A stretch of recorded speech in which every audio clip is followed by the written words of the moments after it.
things happened for a reason, as time went on. We were so excited about getting this movie out and helping the world to see where we are, who we are as a people.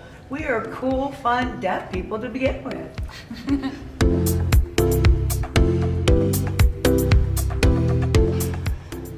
So I first learned the story of Deaf President Now when I was in second grade. And my mom told me this story, actually. My mom is also deaf, and my entire family had known this history. This is a story that's been passed down generation to generation.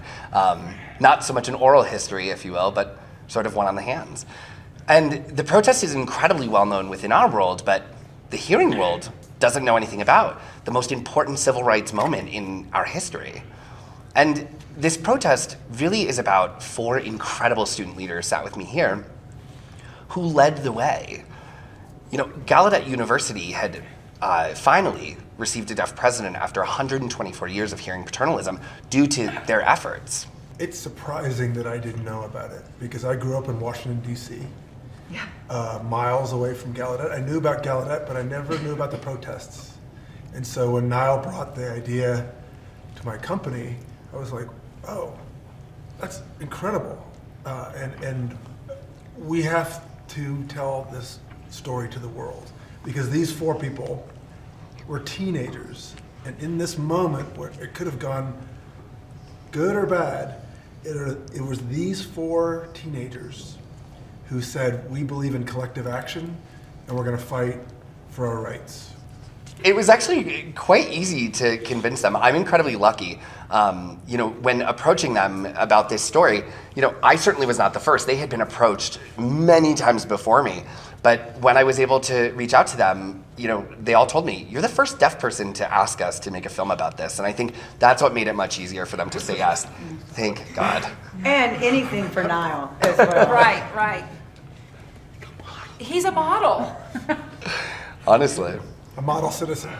We wanted authenticity.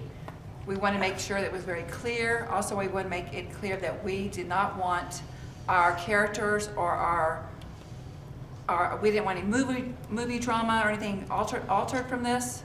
We wanted to stick straight to the story. And it was like, wow, I'm so impressed that they did it. So we'd been waiting for this moment to happen and wondering. He'd come to us, after about 30 years of the protest having happened. But then opportunities had fallen through previous to this. But when Nyle came to me first, I knew that Nyle would be able to pull things together and make it happen. And he did. We believed in him, and we had a successful delivery of this story. And like Jerry said, we wanted the story to be told as accurately as possible without a lot of twisting or dramatization. And the story has been told really as accurate as our personal experiences were. Different groups over these years have come to us to propose maybe having a film. Dolly Parton's company, I forget it. Sand Dollar Company approached us, but that didn't work out. And, like many other films, sometimes it doesn't work out.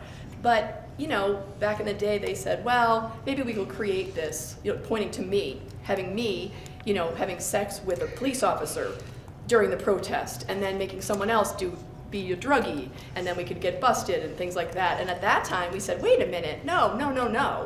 We hadn't even started our profession, working as career professionals. We were in our 20s, and we did not want that to happen. So, over the years, we wanted a documentary. We've always said we want to tell our story, but just didn't have the opportunity until now. And, with Nyle, he's the perfect person. He was the perfect person to be born on Earth and make this happen for us and for our film. Davis,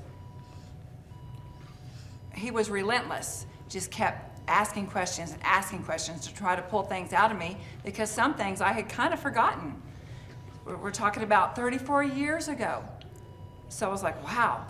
So I was really impressed that now, watching the movie, I'm like, wow, he really did pull a lot out of me. I remember that, and seeing the other 3, they did amazing as well.